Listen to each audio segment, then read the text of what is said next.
Although Tears of the Underroot has Red Blossom in the artwork, it ain't got shit to do with her. Just like Impermanence has Infinity in the artwork, but it ain't got shit to do with Cyber Dragons. Here's the difference though, Impermanence is actually a good card, while Tears of the Underroot is not. You have to target your opponent's cards, because targeting yours would have been too good in Konami's eyes. Well, newsflash, douchebag, it wouldn't.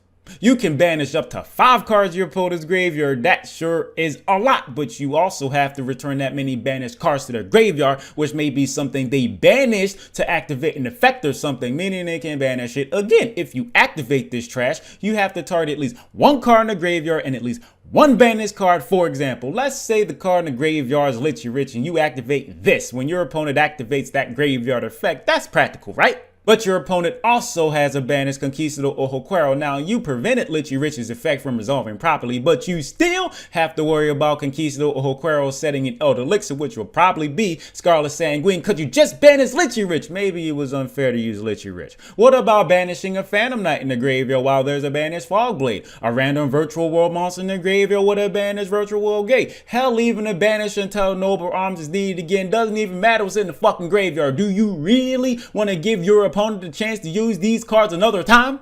How about no? And that's just banishing 1 card in the graveyard, or manage targeting more cards in the graveyard while your opponent has more of those cards banished. Fucking ill. Now, sure, you can target face down banished cards, Desires, Extravagance, Prosperity, Gizmer, Orochi, but you don't get to look at them because they're not yours. So you might be putting something in their graveyard they actually want, but you won't know because they're face down.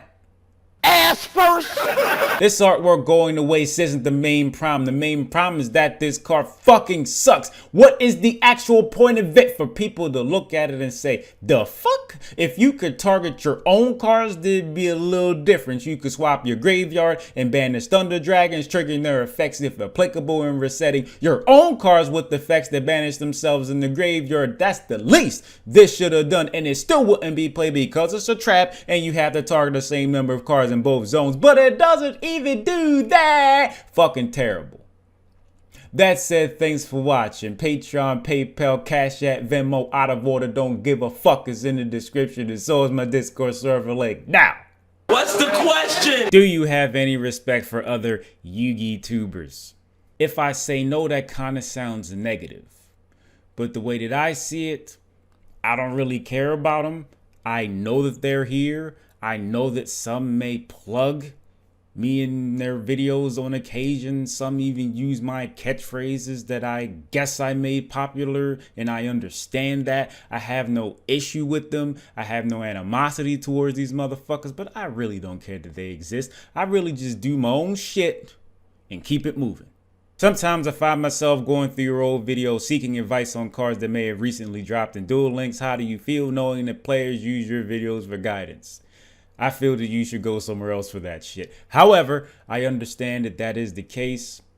Does it make me feel a particular way? Not really, but thanks for watching those old ass videos again. Have you considered, instead of doing a 2 to 6 minute video every day, you instead wait for a bunch of cards to come out and do a 10 to 15 minute video every week?